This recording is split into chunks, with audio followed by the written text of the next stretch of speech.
Hello everyone, nubkeks here. Welcome back to Nub Raids, where we've got a couple of smaller bits of news for stuff. A lightning offer. Oh my god. Close. Get the hell out of here. A couple of smaller bits for events that are happening over the next couple of days. First up, of course, there is this leak going around at the moment, which we've been told not to talk about, so I can't talk about it. I will say, I think it's probably legit, but I guess we'll see. Yeah, I'd be pretty certain it's legit, actually. Like, it's a hell of a lot of work to fake that stuff. Though I guess, like, with AI constantly progressing, like, faking leaks is gonna be something people are gonna get really good at doing. But, yeah, kind of like TMNT was leaked before. To me, it looks kind of legit, but we'll see when there's actual official info. And it's pretty exciting. I think I am expecting definitely an event dungeon and a big event anyway. So I think either way, even if it's not true, I think there's definitely going to be some sort of event in January because Raid have confirmed that there is an event dungeon coming in January. So, yeah, that event dungeon. I mean, also the teaser, which is probably for a fusion, possibly for a login, but probably for a fusion. I did a video on that a couple of days ago. Check it out if you want to see the teaser for the fusion. Should be starting, I think, on January 8th.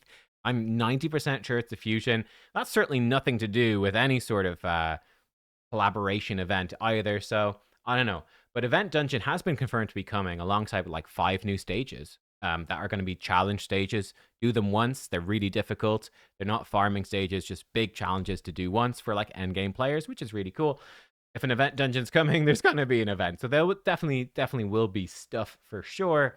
I'll let you know whenever I actually know.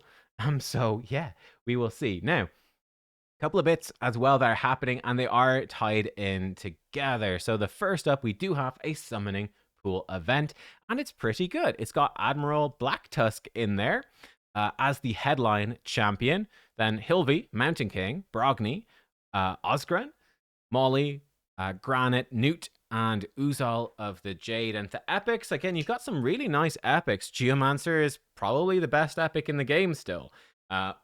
Morag is actually really good. Melga's not a bad epic reviver by any means.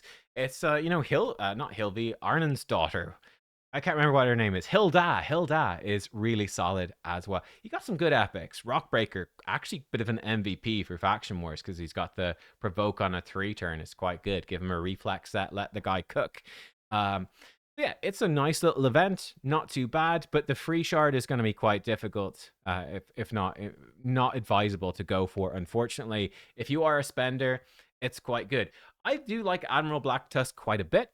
There's a lot of very strong PvP dwarves to the point, but he's obviously one you would be putting into the team. But yeah, Hilby is a slight problem in a sense, right? Because what's he do? So the big thing he does with 3 faction allies, he gives you Stone Skin for 1 turn at the start of a round.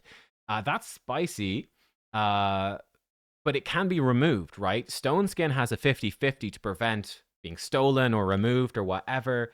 But that's part of the set. It's not part of the buff itself. So any champion who gains Stone Skin through an ability like this, it actually has just the standard chance to be removed. It's the same as any other buff. You could give him 9-piece protection though and protect it that way.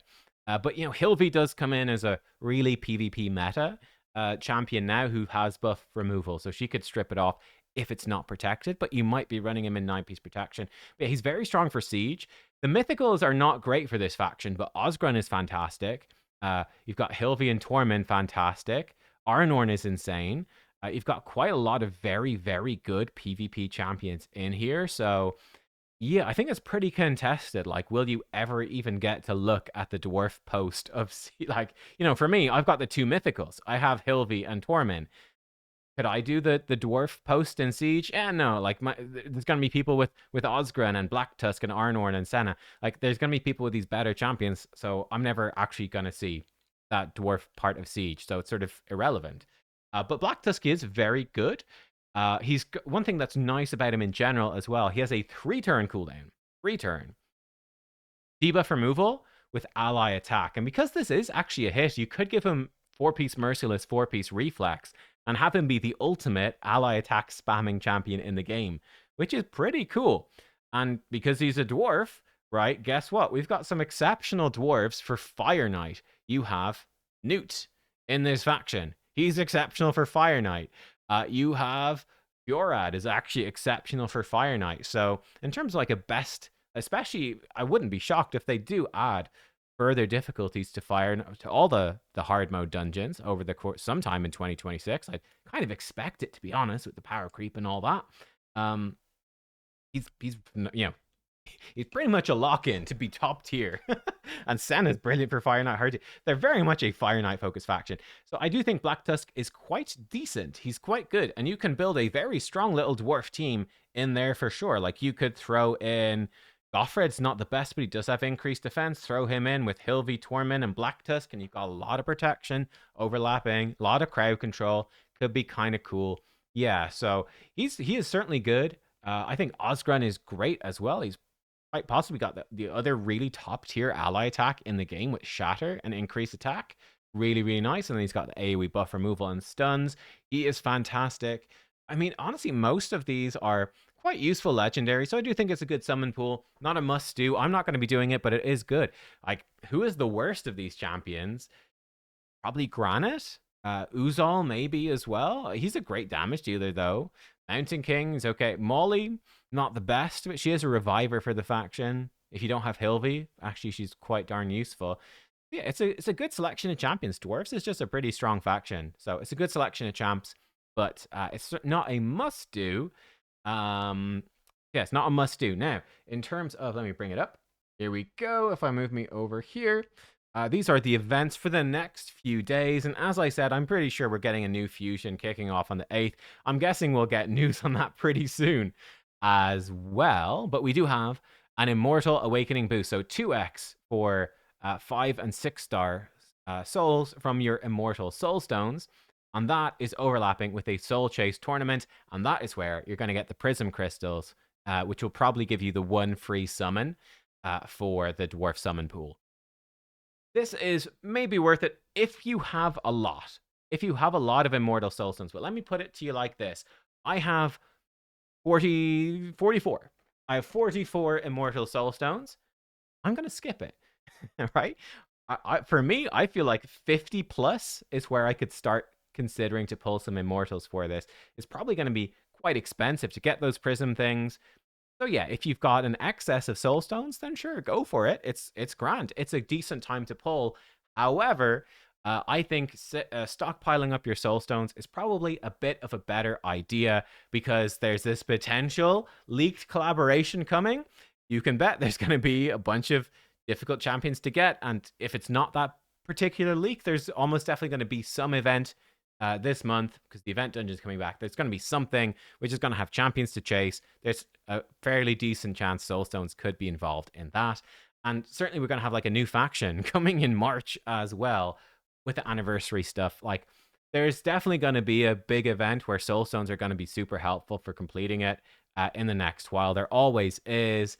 They love dropping them after 2x events especially. So yeah, for me, considering the potential collaboration stuff happening, an almost certain event in January, and then just the likelihood that January, February, March are going to be fairly action-packed, fairly jam-packed, sort of capitalize on that end-of-year hype and all of that. I'd be inclined, unless you've got a lot of soul stones, to be skipping this one and just stockpile, right? There will be more 2x soul events in the future. It's probably better to just wait and be certain that you can do, I don't know, if they drop a deck of Fate for a really great champion and you need soul stones for it, which happens very regularly, that you've got a good stockpile ready to go. And I'd encourage you, I think Eternal Soulstone 2x events are the best ones. So it's preferable to be able to do the Soulstone deck of Fate events with guaranteed champions, to do them with Immortals, and to save the Eternals for 2x Eternals, which usually happens about twice a year. Very rare, but it can totally transform your account when it goes well. Yeah, that's my thoughts on that. Let me know what you think. Are you going to go for it? For me, I'm going to skip.